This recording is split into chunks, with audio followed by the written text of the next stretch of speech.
প্রিয় কুষ্টিয়াবাসী, আল্লাহর দরবারে শুকরিয়া জানাচ্ছি যিনি একটা জগদ্দল পাথর আমাদের বুকের উপর থেকে নামিয়ে দিয়েছেন। আল্লাহি আনওয়ার সাহরা, হে নবী, আমি আপনার পিঠ বাঁকা করে রেখেছিল একটা বোঝা, আমি ওটা নামিয়ে দিয়েছি। এটা ১৫০০ বছর আগের কথা। কত বছর? তখন আমি জাহিলিয়াত চলছিল। এই বোঝাটা নবীজির পিঠকে বাঁকা করে রেখেছিল, আল্লাহ নিজে বোঝা নামিয়ে দিয়েছেন। ১৫০০ বছর পর ২০২৪ সালের ৫ই আগস্টে আল্লাহ আমাদের উপর থেকে আমি জাহিলিয়াতের একটা পাথর নামিয়ে দিয়েছে। শব্দ দুইটা শুনতে মনে হচ্ছে কাছাকাছি, আই নামে জাহিলিয়াত আর আমি জাহিলিয়াত, শব্দ দুইটা কাছাকাছি না? তাদের কাজও প্রায় একই রকম ছিল। এই জন্য আমরা যে পাথর থেকে মুক্তি পেলাম, এখন যে মন খুলে অন্তত কথা বলতে পারছি, জবান খুলে বলছি আলহামদুলিল্লাহ। আমি কোরআনে কারিমের সূরা নামলের 50 নম্বর আয়াতের সাথে বাংলাদেশটা মিলিয়ে দেখলাম, এই 15.5 বছর পুরাটা মিলে গেছে। আপনি একটু মিলান দেখেন কেমন আনন্দ লাগবে আপনার কাছে। এই এখনো কথা বন্ধ করেনি যারা, এরা ক্যামেরাম্যান কি ওখানে বসতে বলবে, হাত ধরে বসিয়ে দিন, যেন ওঠে না পারে। এবার ছেলেটা যদি ওঠে, ওর সত্যি খবর আছে। সেটাও কি বলুন?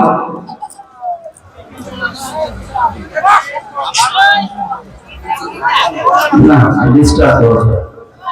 ওরা এখানে বের করে দিতে পারবে, গাই দিবে না। আবার ওরা করে কেন? জানতে পারবেন বলছেন।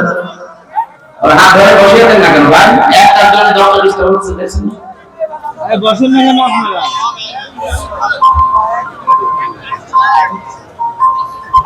মোবাইল যাদের আছে অন্তত ঘন্টাখানিক বন্ধ করে রাখে।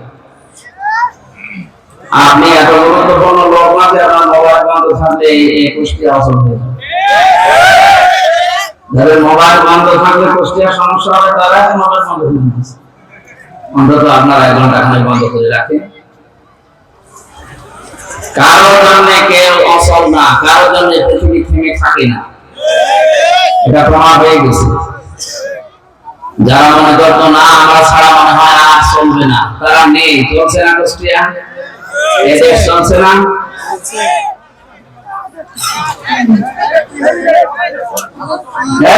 ওটাতে ছেড়ে দিন, হাত না কাটা আছে।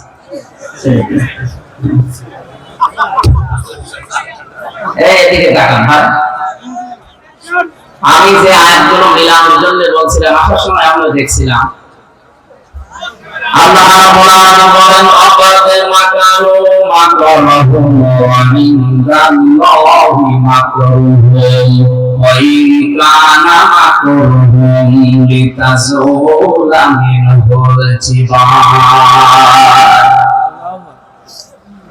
সূরা ইব্রাহিমের ভেতরে আল্লাহ জানিয়েছেন, হে নবী, অবশ্যই তারা কিন্তু ষড়যন্ত্র করেছিল। তাদের ষড়যন্ত্রের মাত্রা প্রায় এমন জায়গায় পৌঁছিয়েছে, পাহাড় পর্যন্ত মনে হচ্ছিল জায়গা ছেড়ে দেবে। এটা ১৫০০ বছর আগে করেছিল। আমার মনে হচ্ছে ১৫০০ বছর পর এটা এখনো থেমে নেই। বিশেষ করে ফেসবুকের মাধ্যমে যারা পালিয়ে গেছে, যারা লুকিয়ে আছে, এরা এখনো পর্যন্ত ষড়যন্ত্র চালাচ্ছে, বিশেষ করে অনুষ্ঠান দিচ্ছে। আজকে কালকে আমি ছিলাম মৌলভীবাজার, কুষ্টিয়া কৃতি সন্তান, ওখানকার জেলা এসপি জনাব জাহাঙ্গীর হোসেন। এই আমি যেখানে আজকে মাগরিবের পরে আলোচনা করছিলাম, ও পাশের গ্রাম, এই সাউদিয়া মাছ পড়ায়। উনি আমাকে জানালেন যে ফেসবুকের মাধ্যমে যে গুজবগুলো চলছে, জনগণকে সতর্ক করবেন, এই গুজবে যেন কেউ কান না দেয়। এই গুজবে কান দেওয়ার কারণে এই যে চলছে ঝামেলা ৩-৪ দিন, আমরা সাবধান থাকবো, কারো উস্কানিতে যেন পা না দেয়। বিশেষ করে যারা পালিয়েছে, এদের উস্কানিতে তো পা দেওয়া যাবে না।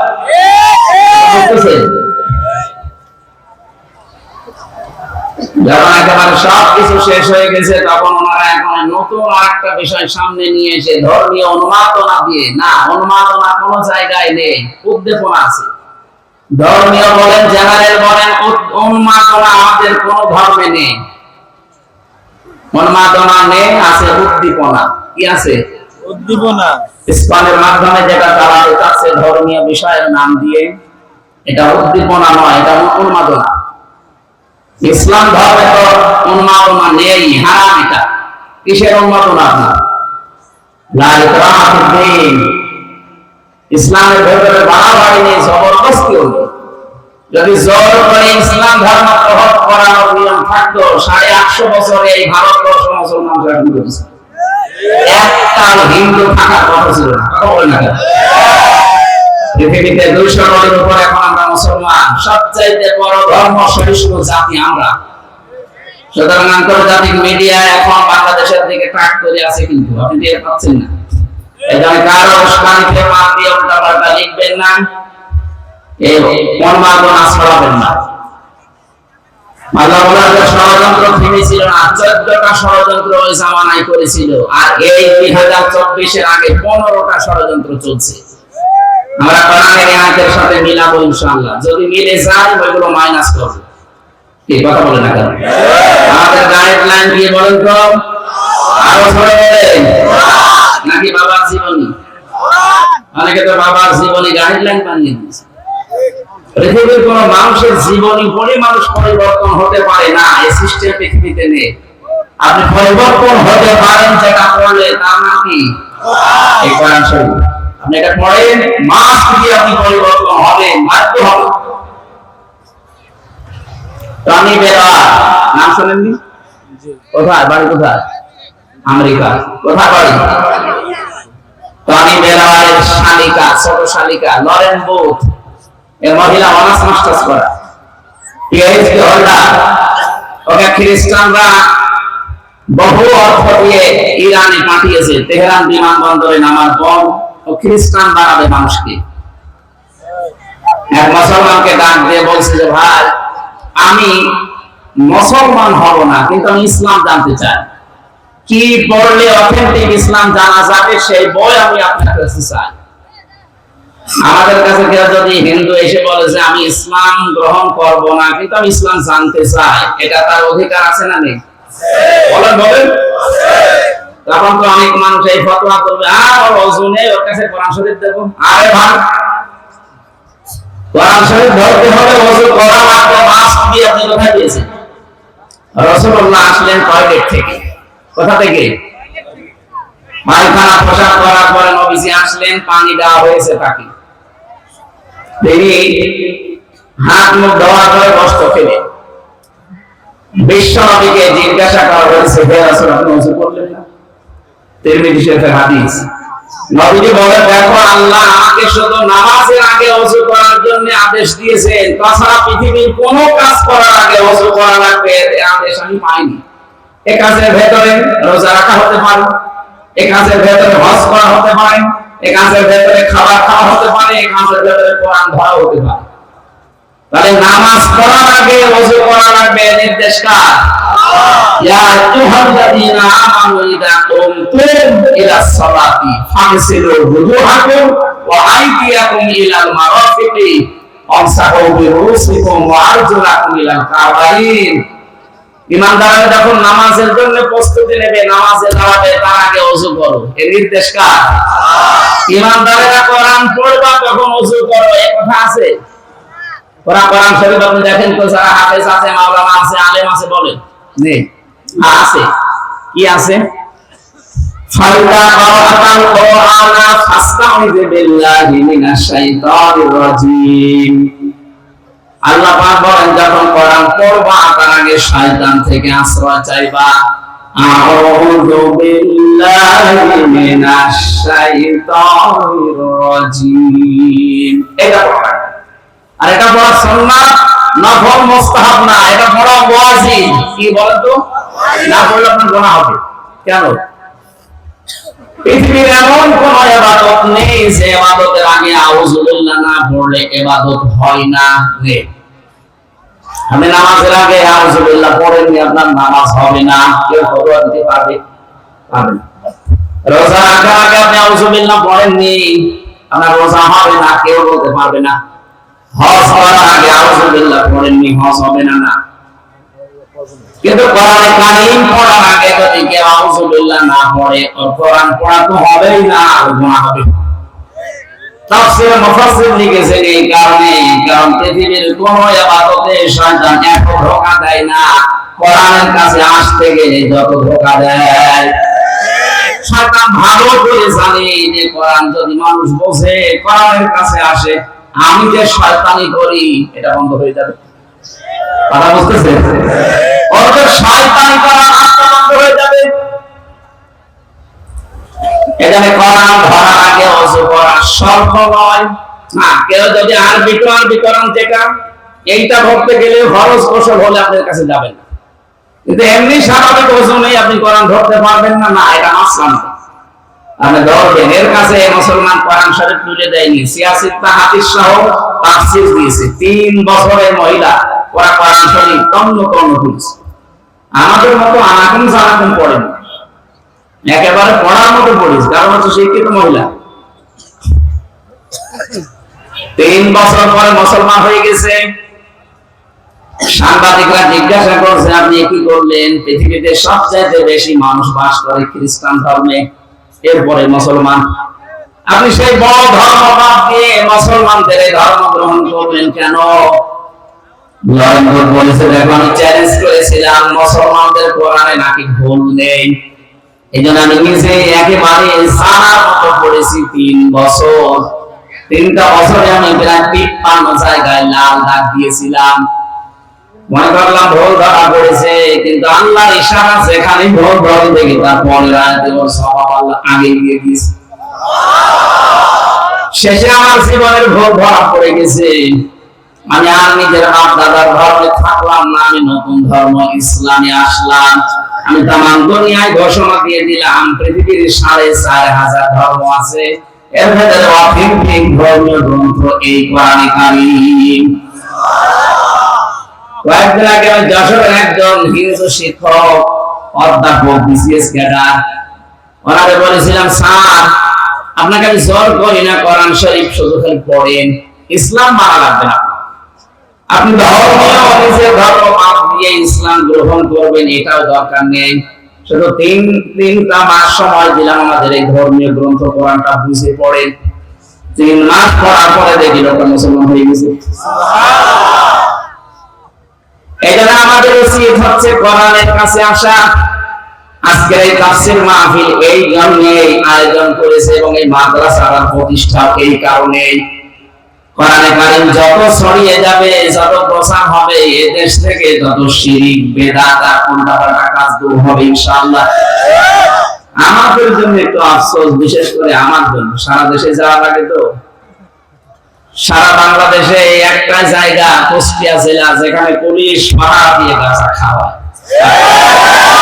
কি একটা জেলা গো! আরেকটা জায়গা আছে ভগবান পাকিস্তানগড়, ওখানে গাঁজা খেলে চুরি করে খায়, আর আমাদের এখানে পুলিশ বলে খায়। এটার জন্য বিভিন্ন জেলায় জবাব দেওয়া লাগে। কুষ্টিয়া থেকে রংপুরে এসেছে ওয়াজ করার জন্য, তোমার জেলায় কি বলবো? সারা দেশ করি আপনি যে কয়মন গাঁজা পাবেন তার মধ্যে বেশি পাওয়া যায় আল্লাহ ওলির মাজারে। না, এটা ঠিক না।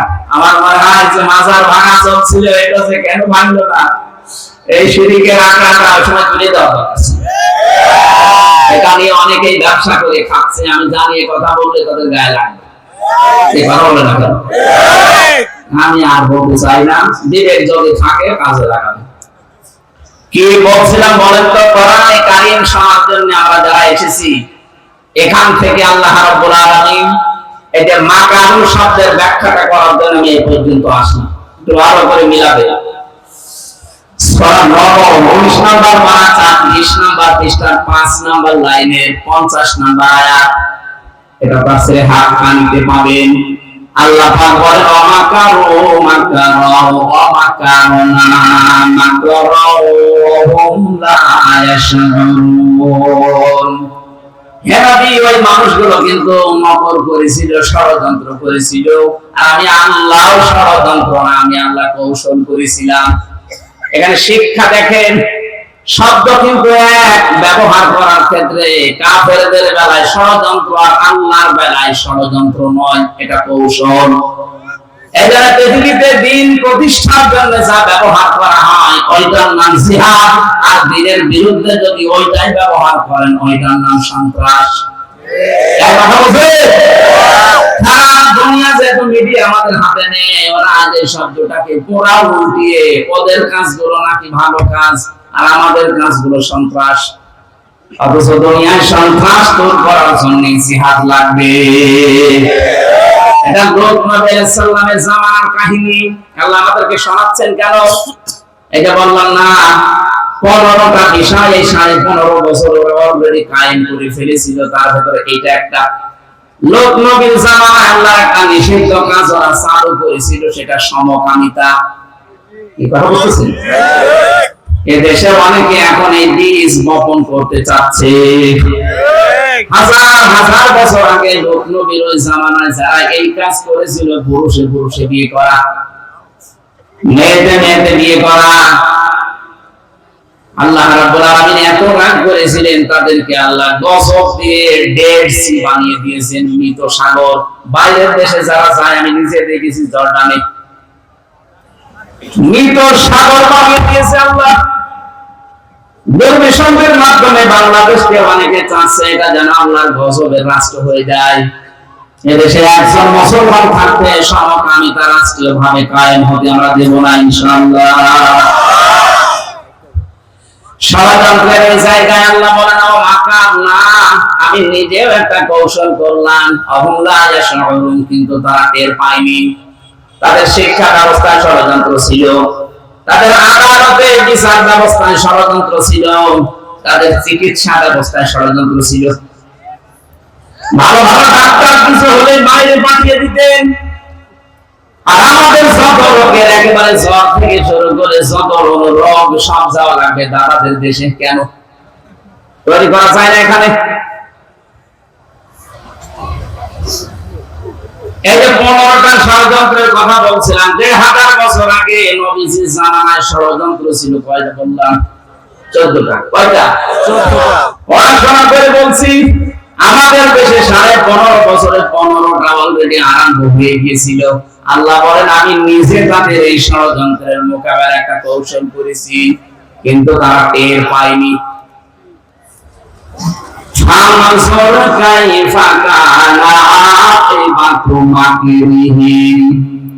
একটু নজর করে দেখেন না কেন?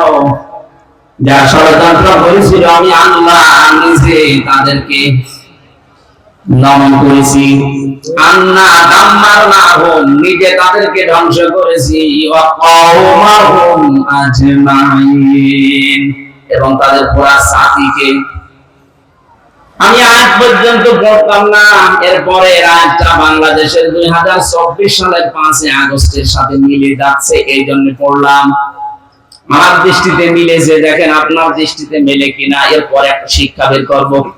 ফাতিলকা বুয়ুতুহুম খাওফিয়াতাম বিমা সালামু। এই ভালো করে এখানে আরবি গ্রামার যারা বসেন, বারাকাত মানতেক পড়েছেন কিনা? ফাতিলকা, তিলকার আগে ফা আছে, ফা অর্থ শব্দটা 19টা অর্থে আসে। আল্লাহ যেন নিজের এই আঙ্গুল দিয়ে কুষ্টিয়াবাসীকে সহ বিশ্বের বাংলাদেশের এই 64 জেলার মানুষকে দেখাচ্ছে ফাতিলকা, এই সেই বুয়ুতুহুম, তাদের ঘর। আল্লাহ বলেন এই সেই তাদের ঘর। কি তাদের ঘর? কি বাইতুন দাইনি আল্লাহ এক বছর বয়স দিয়েছেন। আল্লাহ বলেন এই সেই ঘরগুলো, একটু তাকান। খাবিয়াতান, আমি জনশূন্য করে দিয়েছি। খাবিয়াতান, জনশূন্য করে দিয়েছি। বিমা সালামু, তাদের জুলুমের কারণে। ঠিক। আপনি আগস্টের 5 তারিখের বিকাল 5টা বাজতে দেখেন এই দেশের 64 জেলা 630টা থানায় যত জালেমের ঘর ছিল জনগণ সব মিটিয়ে ফেলেছে মাটি। আপনি কুষ্টিয়ার দিকে তাকান, একবার বলছেন নাম ধরা লাগবে, দেখছেন না? এত কাপড় ছিল যাদের 2 ভাই, তাদের 2 ভাই বাড়িয়ে দেশের মানুষ আগে নিয়েছে। খাওয়াটা একেবারে মিলে গেছে, খাপের খাপ মুমতাজের বাপ। আল্লাহ বললেন আমি উজার গৃহ বানিয়ে দিয়েছি। গত পরশু দিন আমি বাড়ির সামনে দিয়ে আসার সময় দেখি বাড়ি মনে হচ্ছে না, অথচ 5 তারিখের আগে ওখানে জমজমাট ছিল। ওই বাড়িতে এখন ওজার গৃহ, মানুষ দেখছি দলে দলে যে বিভিন্ন দিকে মুখ করে পোশাক করছে।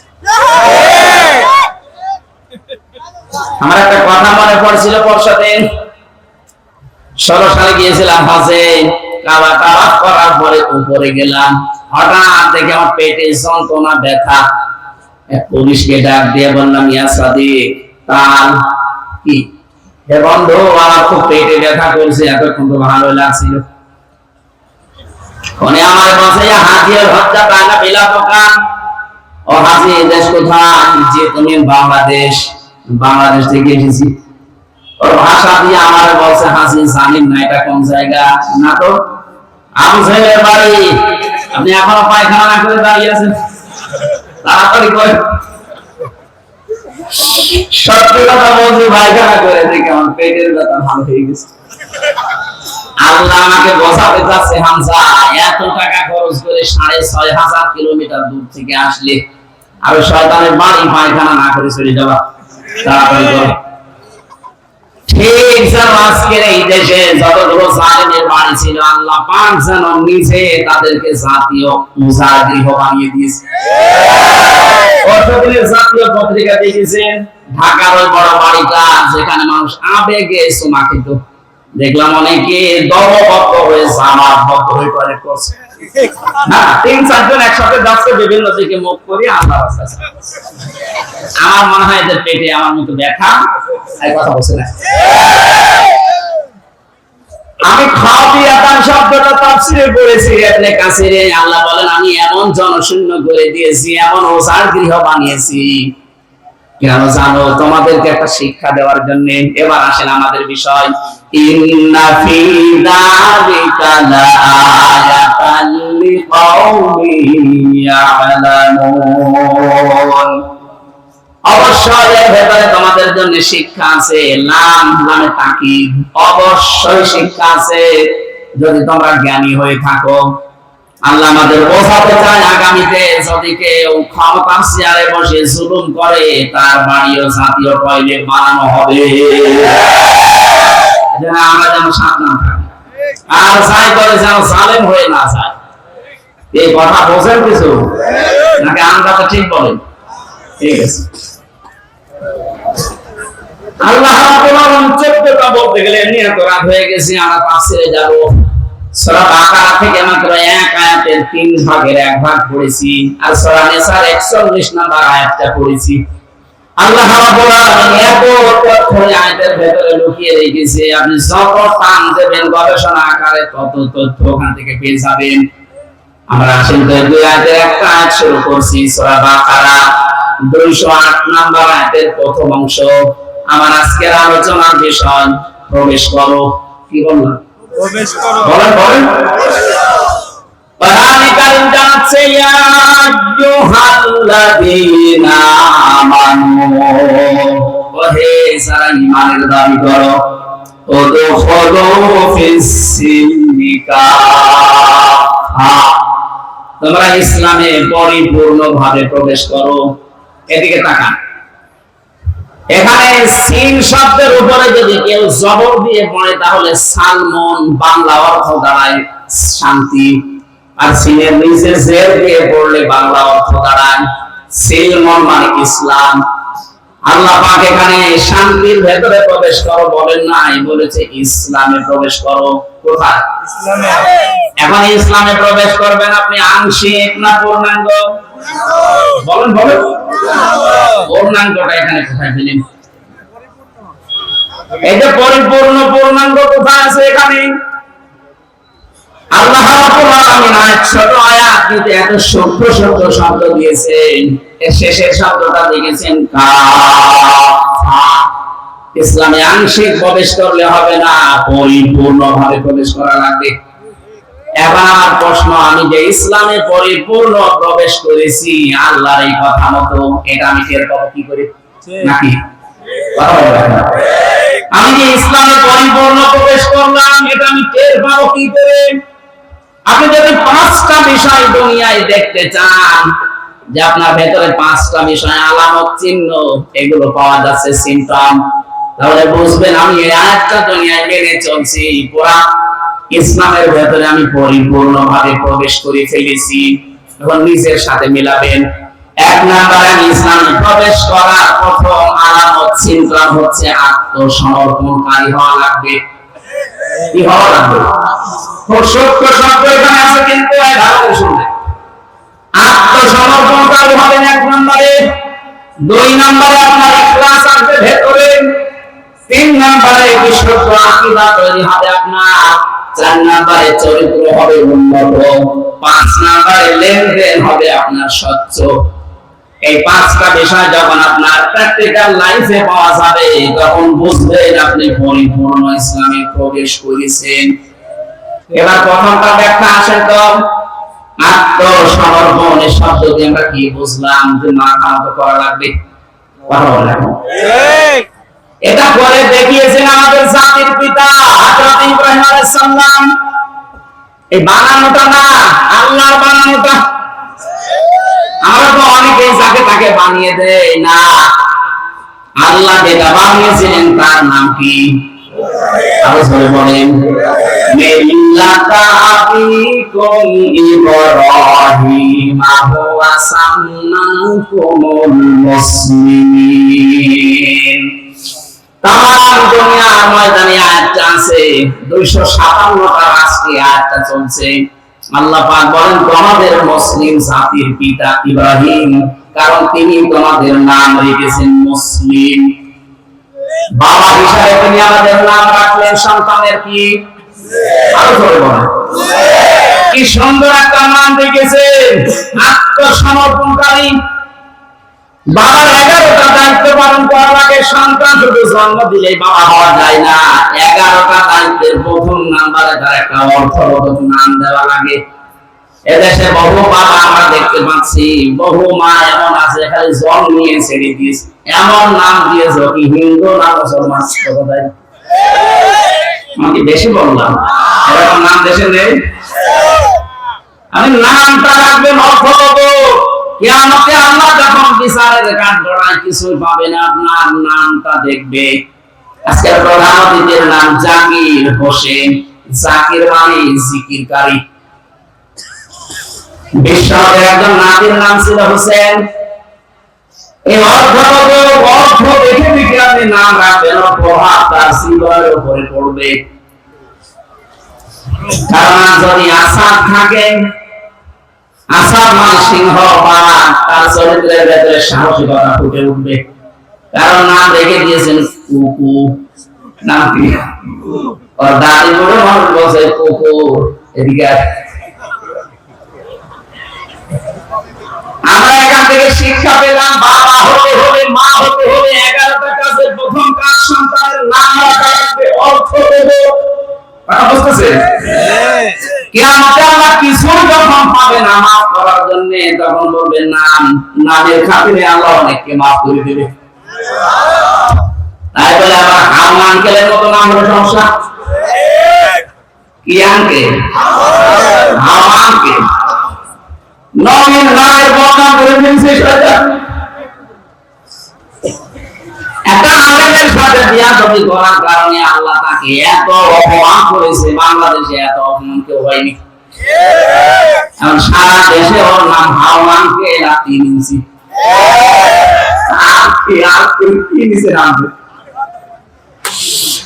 ইব্রাহিম আলাইহিস সালাম তিনি আত্মসমর্পণ করেছিলেন, টাকা আমাদের ওইভাবে করা লাগবে। সূরা বাকারা 131-32 নাম্বার আয়াতে আল্লাহ দলিলগুলো দিচ্ছেন। কয়েকটা বিষয় এখান থেকে বের হবে, ভালোভাবে শুনুন। কষ্ট হচ্ছে? আল্লাহ পাক বলেন যে ক্বালা লাহু রাব্বুহু আসলিম ক্বালা আসলামতু লিরাব্বিল আলামিন। বলেন আল্লাহু আকবার। উনি গাছের মাথায় বসে গোলাপ দিয়ে কাঠ কাটছিলেন। আল্লাহ পাক বলেন ইব্রাহিম আত্মসমর্পণ করো। তিনি বললেন আল্লাহ এখান থেকে কি করে আত্মসমর্পণ করি? গাছের মাথায় বসে কোরআন দিয়ে খাতনা করো, এইটাই তোমার আত্মসমর্পণ। ওখানে কোরআন দিয়ে খাতনা করে তিনি বললেন, আমি আত্মসমর্পণ করলাম বিশ্ব জগতের মালিকের কাছে। কি পেলেন এখান থেকে? ইব্রাহিম নবী আমাদের জাতির পিতা 50টা পরীক্ষা দিয়েছিলেন দুনিয়ায়। কয়টা? 50টা। এর 50 নাম্বার পরীক্ষা ছিল এইটা। উনি খাতনা করেছিলেন। আধুনিক বিজ্ঞান আজ এই সত্যতা নিয়ে, এই বিষয়টা নিয়ে গবেষণা চালিয়ে দেখেছে স্বাস্থ্যসম্মত এবং শরীরকে সুস্থ রাখার জন্য খাতনা অনেক জরুরি। যদিও অনেক হিন্দু ভাইরা এটা করে না, এজন্য ওদের বলা হয় ফুল হাতা। আমরা কি আমি জেলা পেয়েছিলাম দেবদুলাল, ও যখন প্রবেশ করতো ভেতরে মানুষ বলতো ফুল হাতা আসতেছে। ফুল হাতা কি গো, পড়াশোনা মুসলমানদের নিয়ে জন্য ফুল হাতা দিয়েছি আমরা।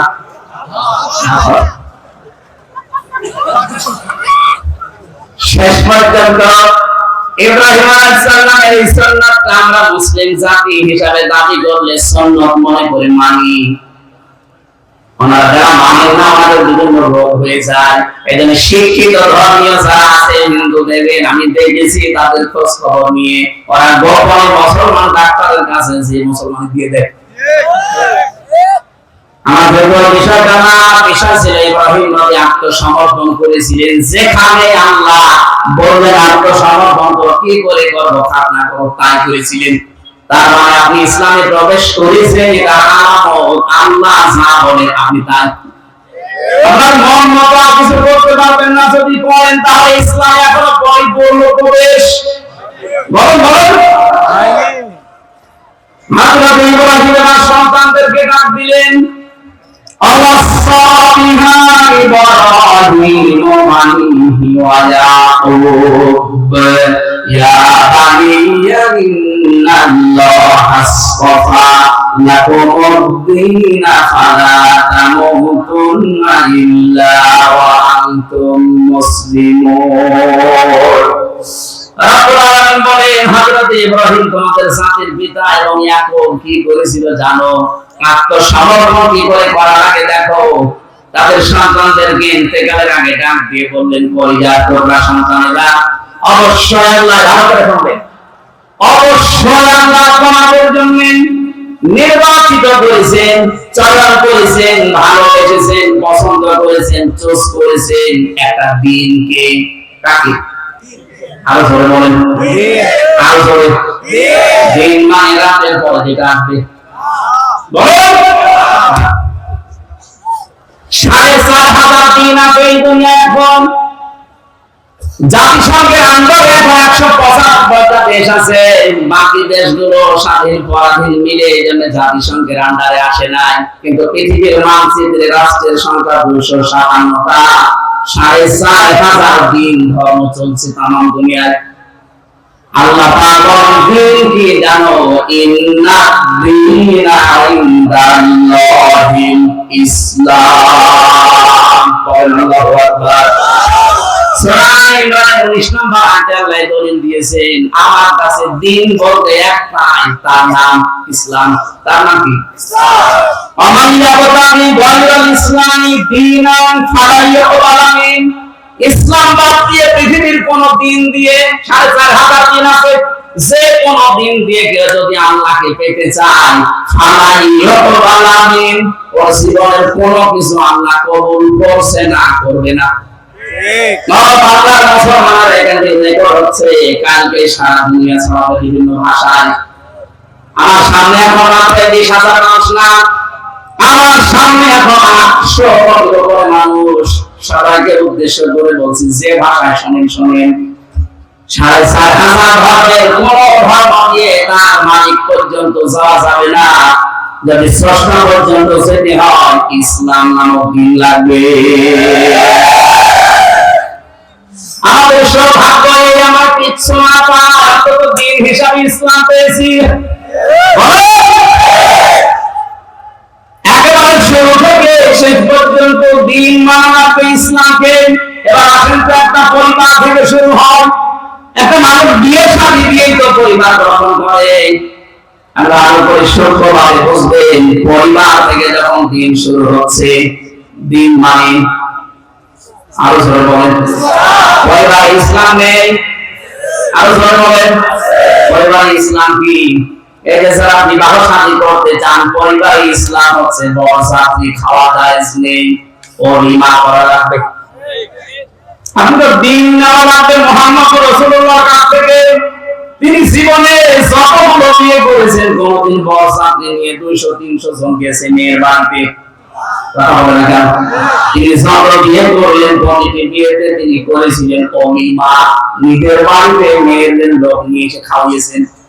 কিন্তু বাংলাদেশ সহ বিশ্বের বহু জায়গায় আমি দেখতে পাচ্ছি এই দিনটা পরিবারে নেই। কথা বলে না, কুষ্টিয়াতে নেই। এখানে বহু মা বাবা বসে আছেন, ওরা ছেলে বিয়ে দেওয়ার সময় মেয়ের বাড়িতে আরো 200-300 জন নিয়েছে, মনে খাওয়া খাচ্ছে। আরে যে বাবাটি এক নম্বর কথা, এই সিস্টেম বন্ধ করা লাগবে। ইসলামে নেই। আপনি ওলিমা করবেন যতটুকু সামর্থ্য আছে, বাপ দাদা আপনার নিজের মেয়ের বাড়িতে থেকে আরো প্রায় 100-150 মানুষ নিয়ে আনবেন, নিজের বাবার বাড়ি থেকে 100-200-400 মানুষ আপনি নিজের বাড়িতে ওলিমা করে খাওয়াবেন। এটা দিন। এই দিন এখন থেকে চালু করা যায় না? আজকে থেকে সিদ্ধান্ত নেওয়া লাগবে, জীবনে আর বরযাত্রী যাব না, ওলিমা যাব। আপনারা রাজি হচ্ছেন আমি জানি, অনেকে লস হয়ে যাবে। আমি বারবার বলছি, কারণ 3টা মেয়ে, আমার তো ঝামেলা করা লাগবে। আরে ভাই, ইসলাম তো করা যাবে নাকি? আমার তো একটু সমস্যা হয়েছিল বিয়ের সময়। আসলে আমরা তো গ্রাম্য মানুষ, ওই সময় তো বুঝতাম না। আমি তো 7-8 জন নিয়ে গেছি মাত্র, খুব বেশি কষ্ট আমার শ্বশুর হয়নি। আমার 3টা মেয়ে, এখন যদি ওলিমার ফতোয়া না দিয়ে আমার বরযাত্রী ছাড়ায়, আমার কত ক্ষতি হয়ে যাবে। আমার বাচ্চার জন্য মাসলাটা বললাম, যাদের দিন মানার ইচ্ছা আছে ইসলাম হিসাবে, পারিবারিক জীবন থেকে মানা রাখবে। কথা বলেন না? আজকে থেকে যারা বললেন যে না বরযাত্রী যাব না, সত্যি মানতে পারবেন তো? ইনশাআল্লাহ। রেকর্ড হয়ে এই যে কালকে ছড়াবে, যদি মানতে না পারেন আবার বরযাত্রী 2-3 দিন যাচ্ছেন, কুষ্টিয়া বদনাম হয়ে যাবে। আমি আশা করছি এই সুন্নাতটা, এই দিনটা কুষ্টিয়া থেকে আরম্ভ হবে ইনশাআল্লাহ। এখন থেকে বরযাত্রীতে নেই, আসি কিসে? ওলিমা। বলেন ওলিমা হয় মেয়ের বাড়িতে না ছেলের বাড়িতে? এবার দেখেন আপনার ইমান কি বলে। মেয়েরা যারা এসেছেন দিন হিসাবে আপনার পরিবারে, যখন বিয়ে করে আসবে স্বামীর বাড়িতে, কিভাবে দিন মানবেন? শুধু নামাজ পড়া, রোজা রাখা, কারো বোরকা পরাই দিন না। তিরমিজি শরীফ আল্লাহর নবী বলেন, ইদা নাযারা ইলাইহা সাররাতুহু, স্বামী যখন বাইরে থেকে এসে তোমার দিকে তাকাবে, তখন অভ্যর্থনা জানাবে স্বামীকে খুশি করার জন্য, আনন্দ দেওয়ার জন্য যা লাগে তুমি তাই করবে। দরকার কাপড় দেবে। কি কথা বলছেন? স্ত্রী হিসাবে স্বামীকে কাপড় দেওয়া জায়েজ নেই। পারিবারিক জীবনে খুনসুটি টানে, এজন্য হাজারো পরিবারে পুরুষ মানুষ বাইরে লাইন করে। আর ছোট বলে এখানে কখনো কি আছে? ছোট স্ত্রীর পক্ষ থেকে রেসপন্স পায় না, এতটুকু ভালোবাসা পাচ্ছে না, এজন্য পরকীয়া প্রেম চালিয়ে যাচ্ছে। জয় বলেন সুবহানাল্লাহ। আমি উদ্যোগ করছি না, কিন্তু মেয়েদের উদাসীনতার কারণে হাজারো মানুষ লাইন করছে। কথা বলে না না কারা কইছে একটু হাত তুলেন তো। একজন না, এটা ঠিক আছে না। মেয়েরা আমি আশা করছি হাসির ছলে বললে আপনারা এটা মানবেন। পরিবারে আজ হাজারো পরিবারে এই এতটুকু বিষয়ের কারণে মানুষ লাইন পর্যন্ত করে ফেলছে। কথা বলে না কেন? 2 নম্বরে ওইটা বাবা আনহা হাফিজাতুহু, স্বামী যখন বাইরে যাবে মাস্ট বি আপনার শরীরকে ইজ্জত দিয়ে সম্মানকে শান্তি সন্তান আর স্বামীর সম্পদ হেফাজত করে রাখবেন। 100 জনের 80টা মহিলা যেটা পারছে না, ফেল হয়ে যাচ্ছে। স্বামী শুধু বাইরে যেতে দেরি, কোন মানুষের দিন পেয়েছে। কথা বলে না কেন? কত জায়গায় লাইন করছে, কত জায়গায় কথা বলছে। আরে মেয়েরা মোবাইলে কথা বলবে কোন আওয়াজে, সে আওয়াজ পর্যন্ত আল্লাহ দিয়েছে কোরআনে। সূরা আহজাব 32 নম্বর আয়াত, 22 নম্বর পারা প্রথম নাম্বার পৃষ্ঠা 3 নম্বর লাইনে আছে। এটা তাফসীরে খাজিরে পাবেন। আল্লাহ পাক বলেন, ইয়া নিসান নাবিয়্যি লাস্তুন্না কাআদিন মিনান নিসা ইত্তাকাইতুন্না ফালা তাখদা'না বিল কওলি ফায়াতমা আল্লাযী ফী কলবিহি মারাদুন ওয়া কুল্লা কাওলান মা'রুফা। আল্লাহু আকবার। আল্লাহ পাক বলেন, হে নবীর স্ত্রীরা, যদি বাইরে কারোর সাথে কথা বলো হিসাবের বাইরে থেকে, পর্দা আড়াল থেকে, এখন আর হিসাব পর্দা না, এখন হবে মোবাইল, ফোন, ফ্যাক্স। কথা বুঝতেছেন? যদি কেউ মোবাইলে কথা বলো, যদি দেখো যে 14 জন পুরুষ মানুষ বাদ দিয়ে অন্যকে, 14 জন পুরুষের ভেতরে তোমার বাবা, তোমার ভাই, তোমার বোনের ছেলে, ভাইয়ের ছেলে, এরকম 14 জন পুরুষ মানুষ বাদ দিয়ে যদি কেউ কল দেয়, কথা বলবা সঠিক কথা, মিথ্যা কথা বলা যাবে না। কিন্তু মোবাইল টাচ হয়ে গেছে মিথ্যা বলার জোন। আগে মুস্তিয়ার মজম করে বলছে আমি ঢাকায় আছি, মোবাইলে যদি কথা বলে কেউ, কথা বলবা সঠিক, মিথ্যা বলবা না। কিন্তু ভাষা হবে রক্তসত্য, আগে আগে সে কল দিয়েছে ওর মনের ভেতরে যদি দুর্বিসন্ধি থাকে, কোন রোগ থাকে, ও রোগ ভালো হয়ে যাবে। কি সূক্ষ্ম বিষয় দিয়েছেন আল্লাহ। মোবাইলে কথা বললে কথা করা আছে হবে, এটা যদি কারো শরীরের ইমামও কল দেয়, তা আপনার ভাষা রক্তসত্য হবে। কথা বলে না কেন? আর আপনাকে আপনার দেওয়ালে কল দিয়েছে, মনে হচ্ছে কি পেয়েছেন আপনি। জাহান্নামে বেশি মানুষ যাবে দুইটা কারণে। এক নম্বরে যে মানুষগুলো নিজের আশপাশের যারা ভাবি আছে, ভাবি, এদের সাথে যারা উল্টাপাল্টা লাইন করে চরিত্র ধ্বংস করে, এরা বিনা হিসাবে জাহান্নামে যাবে। বাংলাদেশে এখন এই লোক দিন দিন বাড়তেছে, ভয় করে নেই আছে মানে আপনি এখনো খোঁজ খবর নেন, চলছে কাজ। আশা করছে আপনি আওয়াজ কানে গেলে এখনই ফিরে আসেন। ভাই বাড়িতে অনেক বিদেশে আসারে আল্লাহ রাস্তার লাইন চালাচ্ছে। 3 নম্বরে মেয়েরা তুইনু আলা দীনি জাওজাতিহা। তোমার স্বামী যদি মানবতার কোন কাজে থাকে, মানবতার সেবায় থাকে, দিন প্রচারে থাকে, দিন প্রসারে থাকে, স্বামীকে সাহায্য করবা, স্বামীকে সাথ দিবা, উদ্বুদ্ধ করবা। জাকির সাহেবের কথা বলছি, যেহেতু সমাজসেবক, উনি বাইরে মানবতার সেবায় কাজ করছে, বাইরে মানবতার জন্য কাজ করছে, ইসলামের কাজ করে। ওনার স্ত্রী যদি নেককার হতে চায়, দিন মানতে চায়, ইসলামে প্রবেশ করতে চায়, স্বামীকে ছাড় দেওয়া লাগবে, সময় দেওয়া লাগবে, উদ্বুদ্ধ করা লাগবে। এটা নেককার মহিলার গুণ। যদি সবসময় কি করো তুমি, আমি নামাজ পড়ে রোজা রেখে কারো বোরকা পরে জাহান্নামে যাবেন। কারণ এটা 3 নাম্বার পয়েন্ট, তুইনু আলা দীনি জাওজাতিহা। স্বামী যদি দিনের কাজ করে, মানবতার কাজ করে, সেবা করে, তাকে ছাড় দিবা, উদ্বুদ্ধ করবা, সময় দিবা, তাহলে ঘরে বসে বসে ওই কাজের সওয়াব তুমি পেয়ে থাকবা। সুবহানাল্লাহ। কোরআন যদি সুস্থ অবস্থায় ইবাদত কন্টিনিউ করে, প্রতিদিন মনে করেন আপনি সুস্থ অবস্থায় আয়াতুল কুরসিটা পড়েন, এখন অসুস্থ হয়ে গেছেন আর করতে পারছেন না, যখন অসুস্থ যদি 10 বছর থাকেন, 10 বছর আয়াতুল কুরসি পড়ার সওয়াব পেতে থাকবেন। সুবহানাল্লাহ। এখানে সুস্থ যতদিন আছে ইবাদত বন্দেগীতে থাকবেন, অসুস্থ হয়ে গেলে যেন এটা জারি থাকে, বন্ধ হয়ে না যায়। জোরে বলেন সুবহানাল্লাহ। 4 নম্বরে স্বামী যেটা আদেশ করে ওটা যদি জায়েজ হয়, স্বামী যেটা আদেশ করে ওটা যদি জায়েজ হয়, তোমার জীবন থাকতে ওটা মানা লাগবে। আরে আমি স্বামী, যত স্বামী এখানে বসে আছে প্রত্যেকটা স্বামীর পক্ষ নিয়ে বলছি, বাংলার প্রতিটা স্বামী চাই বিয়ের পরে আমার মা বাবা আমাদের সাথে থাকবে, কিন্তু 100 জন 99টা বউ এটা চাই না। গত কয়েকদিন আগে আমি নীলফামারীর কিশোরগঞ্জ থানায় গিয়ে ওরা আমাদের নিয়ে গেল বৃদ্ধাশ্রমে। দেখে এইদিকে 30 জন, এইদিকে 30 জন বসে আছে মা আর বাবা। ওদের চোখের দিকে তাকিয়ে বুঝলাম প্রত্যেকটা মা বাবা সন্তানের জন্য দোয়া করছে। তাদের তো আমাদের মতো ছেলে আছে, মেয়ে আছে। এই ছেলেটা এই মেয়েটা বাধ্য হচ্ছে মা বাবাকে বৃদ্ধাশ্রমে রেখে যেতে, বাইরে আলাদা করে দিতে, ধ্যান করে দিতে বাধ্য হওয়ার পর কারণে আর বউকে বারবার প্রশ্নায় ওর বোন মা আর বড় বোন।